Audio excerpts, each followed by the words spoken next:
સ્વાગત છે। હું છું સુભદ્રા આસારી। હવે જોઈએ આજના મુખ્ય સમાચાર। અરવલ્લી જિલ્લાના મેઘરજ ખાતે આજે ગૌ સન્માન આહવાન અભિયાન અંતર્ગત ભવ્ય અને વિશાળ રેલીનું આયોજન કરવામાં આવ્યું હતું। ગૌ માતાની રક્ષા અને સંવર્ધન માટે જનજાગૃતિ ફેલાવવાના હેતુથી યોજાયેલી આ રેલીમાં તાલુકાભરમાંથી હજારો ગૌ ભક્તો ઉમટી પડ્યા હતા। યુવા જીવદયા ચેરિટેબલ ટ્રસ્ટ ભેમાપુર અને ગાયત્રી મંદિર મેઘરજના સંયુક્ત ઉપક્રમે યોજાયેલી આ રેલીનો પ્રારંભ સવારે 10 વાગ્યે બાલાજી મંદિર પહાડિયા પરથી થયો હતો।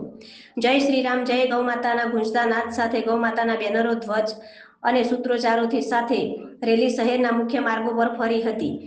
અંતે આ રેલી મામલતદાર કચેરી ખાતે સભામાં રૂપાંતરિત થઈ હતી।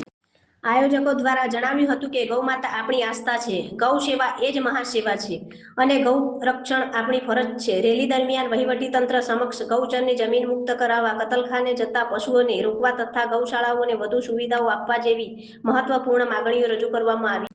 રેલીમાં આસપાસના ગામોમાંથી ખેડૂતો, યુવાનો, મહિલાઓ અને સાધુ સંતો ઉત્સાહપૂર્વક જોડાયા હતા। આપણી એકતા જ ગૌ માતાની શક્તિ છે ના સંદેશ સાથે ગૌ ભક્તોએ અભિયાનને સફળ બનાવ્યું। રેલીના અંતે મામલતદાર કચેરી ખાતે આયોજકો દ્વારા મામલતદારશ્રીને ગૌરક્ષા સંબંધિત વિવિધ માગણીઓ સાથેનું આવેદનપત્ર સુપ્રત કરવામાં આવ્યું હતું।